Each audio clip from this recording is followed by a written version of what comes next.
In this series, we talk about the ability to heal. We do an awful lot of implants in our office, but we don't do thousands of implants. We might do 600 or 700 implants a year. Okay, we're not here to do implants. We're here to be able to restore people and restore people predictably.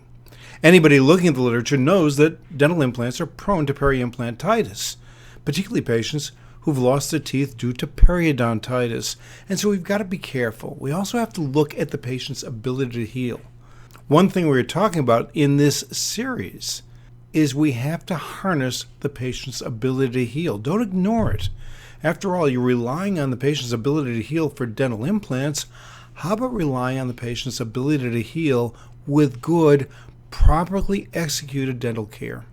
If we take a look at this case, we take a look at the original x-ray. So here is the CT scan from 6/9/23.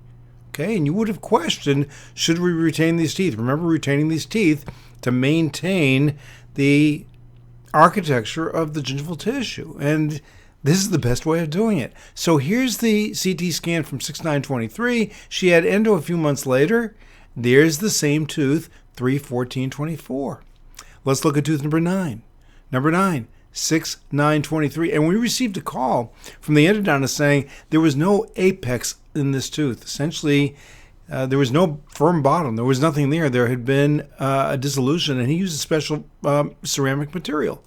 And that's what we've got. Is it a little bit overextended? Yeah, it is. He had to figure a way of sealing this off, but look at the healing that's occurred. Look at the reformation of the cortex. Let's look at our patient's ability to heal. It's very easy to extract the tooth. Okay, we extract the tooth. We declare, oh, there's nothing that can be done. We're going to extract the tooth.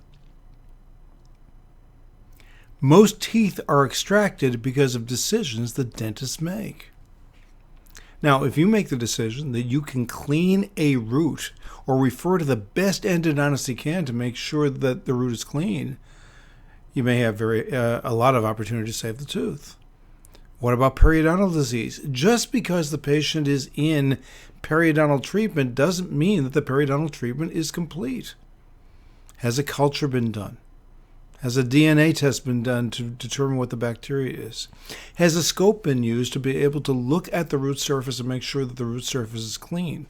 And now we're using EDTA on root surfaces. We're using PrefGel to get root surfaces clean with tremendous results. There are too many extractions being done.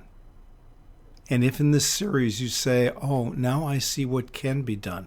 And by the way, you may not be able to do it. You may need to refer to a specialist in order to be able to get that done.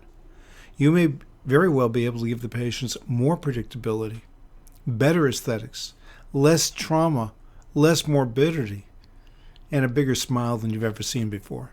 If you'd like to see more about how teeth can be saved, take a look at this video.